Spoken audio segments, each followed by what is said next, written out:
अस्सलाम वालेकुम, कैसे हैं आप सब। उम्मीद है कि सब खैरियत से होंगे। मैं हूं सलवा और आप देख रहे हैं कुकिंग विद सलवा। आज हम बनाएंगे दाल माश।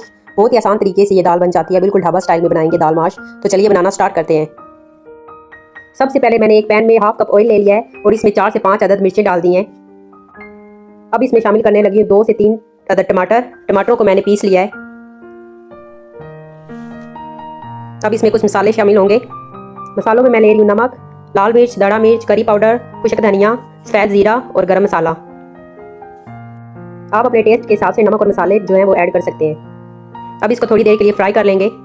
4 से 5 मिनट के लिए मैं इसको फ्राई करने लगी हूँ। 4 से 5 मिनट फ्राई करने के बाद अब हमारा मसाला तकरीबन फ्राई हो चुका है। अब मैं इसमें शामिल करने लगी हूँ दाल माश। 1 पाव मैंने दाल माश ले लिया और इसको थोड़ा बॉईल कर लिया है।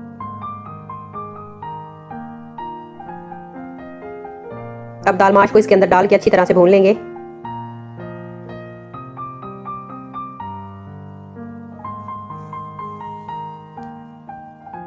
तीन से 4 मिनट के लिए मसाले में दाल माश को अच्छी तरह से भून लेंगे। अब मैं इसमें शामिल करने लगी हूँ 1 कप दही। दही के साथ बहुत अच्छा टेस्ट आ जाता है।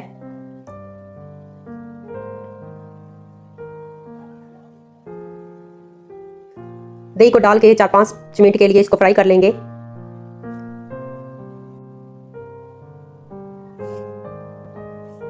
दाल हमारी फ्राई हो चुकी है। अब मैं इसमें शामिल करने लगी हूँ थोड़ी सी काली मिर्च। अब शामिल करने लगी हूँ सब्ज़ धनिया,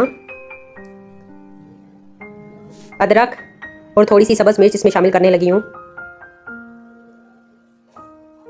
अब एक बोल में निकाल लेते हैं। दाल हमारी बनकर बिल्कुल रेडी हो गई है। अब इसके ऊपर मैं डाल रही हूँ चाट मसाला और थोड़ा सा लेमन। उम्मीद है कि आपको मेरी ये वीडियो पसंद आई होगी। बहुत ही नहायत आसान तरीके से हमारी दाल बनकर तैयार हो गई है।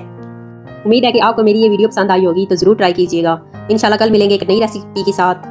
वीडियो को लाइक और चैनल को सब्सक्राइब करना मत भूलिएगा। इंशाल्लाह दोबारा मिलेंगे एक नई रेसिपी के साथ। अल्लाह हाफिज़।